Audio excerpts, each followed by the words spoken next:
Assalamualaikum warahmatullahi wabarakatuh. Perkenalkan, nama saya Fitridia Umami dengan NIM 2019143730 dari kelas 2U. Baiklah, di sini saya akan menjelaskan tentang perkembangan peserta didik. 1. Pengertian perkembangan peserta didik. Perkembangan adalah proses perubahan individu yang bersifat dinamis ke arah kesempurnaan secara terus-menerus sejak lahir hingga akhir hayat. Dalam menumbuh kembangkan kualitasnya, tenaga pendidik perlu mengenali peserta didik dengan sebaik-baiknya, seperti mengenal psikolog anak, kepribadian si anak, dan bagaimana cara menghadapi watak atau karakteristik anak yang berbeda-beda. Di sini memiliki konsep dasar perkembangan, meliputi pertumbuhan. Pertumbuhan adalah perubahan yang bersifat kuantitatif, baik perubahan secara alamiah maupun hasil belajar. Kedua, kematangan. Kematangan adalah perubahan kualitatif fungsi psikofisik organisme dari tidak siap menjadi siap melakukan fungsinya. Ketiga adalah belajar.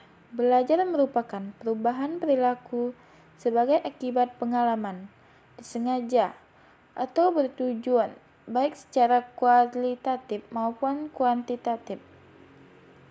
Keempat, yaitu latihan. Latihan adalah perubahan perilaku yang bersifat mekanistik dan lebih banyak menyentuh aspek psikomotor organisme sebagai akibat pengalaman, disengaja atau bertujuan baik secara kualitatif maupun kuantitatif.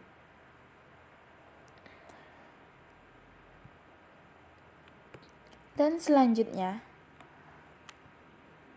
pengertian peserta didik. Peserta didik yaitu semua komponen masyarakat yang belajar dan mengembangkan diri melalui prosedur-prosedur, baik prosedur formal maupun non-formal. Sedangkan tenaga pendidikan adalah semua orang yang mengamalkan ilmu dan pengalamannya dengan cara memberikan bekal dan pengajaran sebagai mengabdi terhadap masyarakat. Jadi, peserta didik memiliki karakteristik yang berbeda-beda. Ada yang sifatnya cepat menghafal, dan ada yang sulit menghafal. Misalnya dengan cara memberikan suatu permasalahan dan bagaimana peserta didik menyelesaikan dengan solusinya sendiri. Jadi, perkembangan peserta didik merupakan bagian dari pengkajian yang menerapkan psikologi perkembangan yang secara khusus mempelajari aspek-aspek perkembangan individu yang berada pada tahap usia sekolah dan sekolah menengah.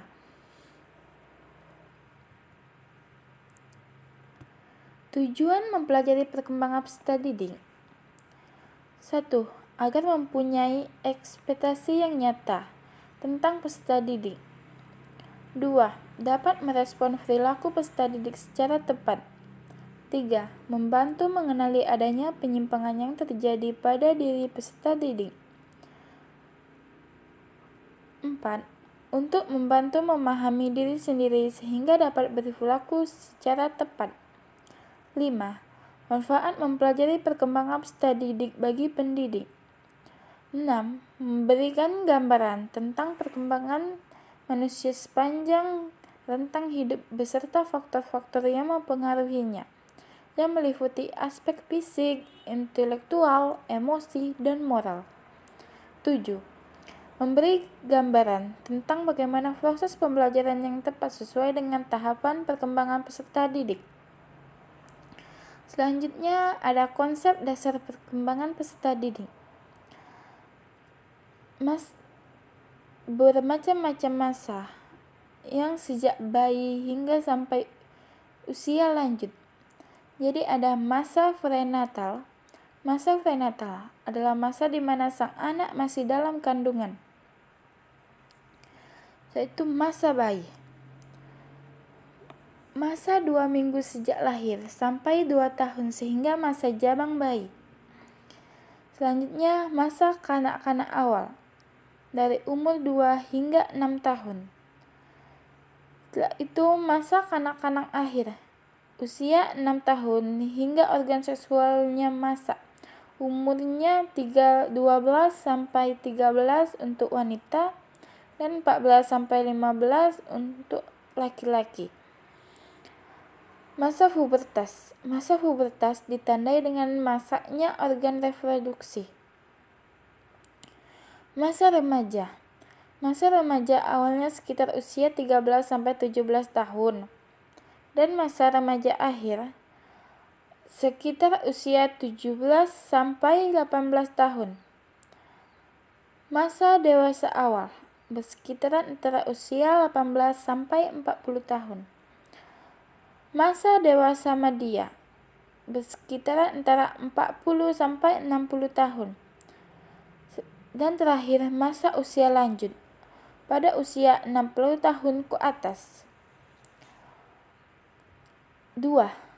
Tahapan perkembangan berdasarkan deduktif.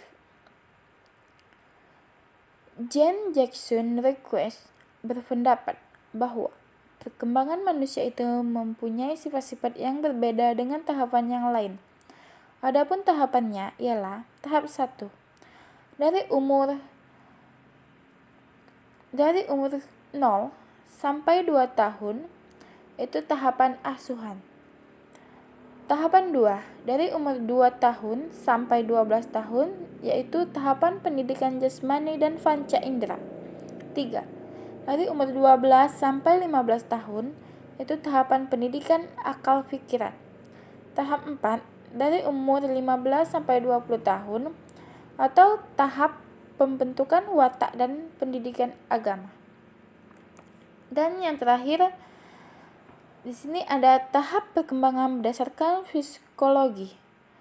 Oswald Crowe membagi 3 tahapan pada perkembangan psikologi, yaitu 1. Mulai umur 0 sampai 3 tahun itu masa kanak-kanak awal. Tahap 2, mulai umur 3 sampai 13 tahun dalam masa keserian sekolah. 3. Mulai usia 13 akhir remaja. Baiklah, itulah yang dapat saya sampaikan tentang perkembangan peserta didik. Lebih dan kurang saya mohon maaf. Kepada Allah saya mohon ampun. Billahi taufiq wal hidayah. Wassalamualaikum warahmatullahi wabarakatuh.